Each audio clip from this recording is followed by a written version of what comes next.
folks, no cell phone gets left behind here on the Universal Tram Tour. I'm going to have rescued that one. We're going to be in need of some real rescue coming up in a second because we're headed into the jungle. Here's Peter Jackson, take us on in. It's the original King Kong that made me want to direct movies. I saw that movie on TV when I was about 8 or 9 years old, and I wanted to become a filmmaker. I like films that just take you away from your real life and sweep you up with energy. Kong literally does that. I mean, you're on board the ship, you're sailing to a lost island, you're encountering monsters and creatures from, prehistoric times. So I was thrilled when Universal invited me back to Skull Island, and it's great to have you along for the ride. Now, we have created this 3D immersive experience, so you're going to have your glasses ready. Don't put them on yet, but just have them in your hand because we're about to return to Skull Island. We really put a lot of thought into the character and personality of Kong, and he's so much more than a monster. In fact, he's not a monster. He is an incredibly majestic, ancient creature. He's a force of nature. He's old, he's wise, he's proud, he's fierce, and obviously he has a heart. The most important feature with Kong are his eyes. Kong's eyes are wonderfully expressive. They're full of emotion. His eyes are a window into his personality and his heart. He's had an enormous number of encounters with his foes, the T-Rexes and various dinosaurs on Skull Island, so he's been beaten up, scarred, chewed up, spat out by these dinosaurs at various times, and he wears the scars of a lot of ancient battles. The Universal Tram is winding its way through a very rough, narrow trail in Skull Island, allowing visitors little sneak peeks into the wildlife in Skull Island.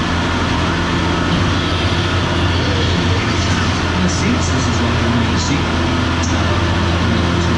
We're just taking the Kong and Skull Island monsters that we established in our feature film, and this is another day, another incident on Skull Island, using the creatures and the character and personality of Kong as an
brought to you by Peter Jackson's award-winning team at Weta Digital. You have like the Lord of the Rings trilogy, a little film called Avatar.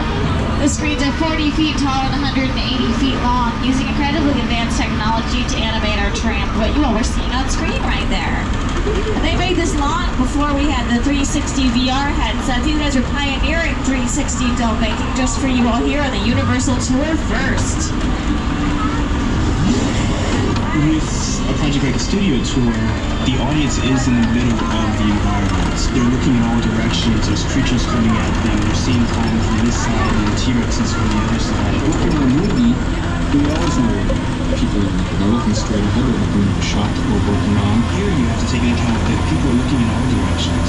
Also, one of the things about this, while on the movies that we're used to working on, there's no cuts, because it's one giant shot. That's right, folks, one giant shot. Now, we did lose a car off the backside over there, but don't worry, the only people in it were animated members of Peter Jackson's family. But that makes it what we like to call, folks, a picture car. Now, a picture car is any car used in the filming of a movie or a TV show, and folks, let me tell you, they can take a beating. But here's my favorite thing about picture cars, is we don't shoot movies in order. Which means we can shoot the finale scene of the movie on the very first day of production where we blow up the picture car. And we need to have that same car magically intact the very next day to shoot one of the first scenes of the film. So how do you think we do that? How do we blow up the picture car on day one, have it magically intact on day two? You guessed it, we just get 10 of the same car and progressively beat them up to match the shot. Pull the doors off one, blow the windshield out of the other, and light that third one on fire. Lucky for you all, we have some intact picture cars coming up next as we roll on into Picture Car Row. Might even recognize the ones on your screen, the one on your screen right now.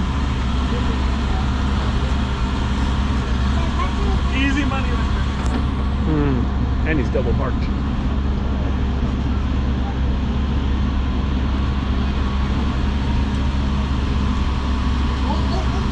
Alrighty folks, here it comes, our Picture Car Row. We got the Cobra Kit car from Knight Rider, Tom Selleck's Ferrari from Magnum PI, Biff's car from Back to the Future on your screens and to your left, minus the manure. You're welcome. Now folks, all these cars do have working engines, except of course, you know, the Flintstones cars, those had to be historically accurate. Just kidding, they have golf cart engines. Or the Flying Forward from Harry Potter. How about we got the gyrosphere coming up here from Jurassic World. You guys see that gyrosphere? What's missing around that gyrosphere? What's missing around it? The glass that surrounds it. Very good. Here's the deal with glass. It is terrifying to filmmakers because it reflects the camera. Can you imagine seeing a close-up shot of a T-Rex from inside that gyrosphere and then seeing a reflection of the camera guy, Hank, in the shot? It would never work. So we add that glass in post-production. But, folks, since we are speaking Jurassically, how about a little theme music for our next section?